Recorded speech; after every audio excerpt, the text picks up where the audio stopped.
Good morning. I am coming to you this morning from Tierney's room, my youngest daughter. These are the kinds of things we have in Tierney's room. You know, when you are the youngest child, like Tierney is in our home, you have to learn some things that are a little harder. One of those things is patience. You get to see your older sisters getting things that you wish you could have. You get to see people having privileges that you wish you could have. And you don't understand sometimes why you don't get those things. It takes patience, and patience is a hard thing to learn. It's not just hard for younger girls. It's not just hard for younger boys.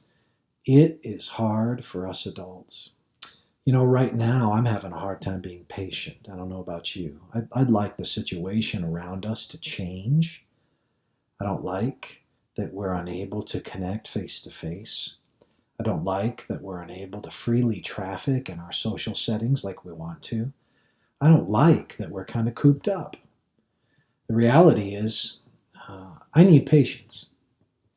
Now, here's a really interesting verse about patience, and I want you to think pretty deeply about this as we talk about it. The Greek term that's used here is used 14 times in the New Testament, and I want to read to you from Hebrews chapter 6, verses 11 and 12, and the context is really important. In Hebrews 6, we get the third warning passage that the author of Hebrews gives to his readers, as he exhorts and encourages them to keep pressing forward in their faith, to not give up, but to keep moving forward.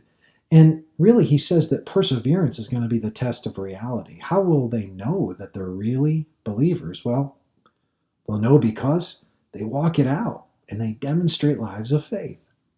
So, after giving a stern warning in chapter 6 about the importance of following through with your confession, he says this by way of reassurance to them in verses 11 and 12.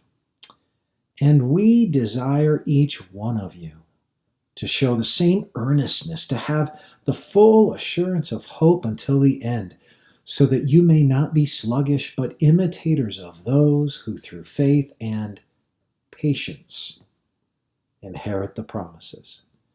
How do you inherit the promises? What does it mean to inherit the promises? That's a way of talking about having eternal life. And you show yourself to be a true gospel believer by having faith, of course. But I just find this fascinating. It says through faith and patience. And that's because life is hard. That's because it's a journey. That's because there's unexpected stuff. There's twists and turns. That's because it takes patience to walk out the life of faith. See, it's not just little girls. It's not just young girls. It's not just little boys. It's not just young boys that would like things to change quickly in their lives. It's middle-aged. It's young adults. It's middle-aged adults. It's old adults. It's all of us. And what we need to learn is that the gospel heart is a patient heart. I want to encourage you today. Don't resist having patience. Don't resist. Have patience as a measure and demonstration of the life of faith. I hope you have a great day, and I hope you're able to live in joy and with patience. Thanks for joining me this morning.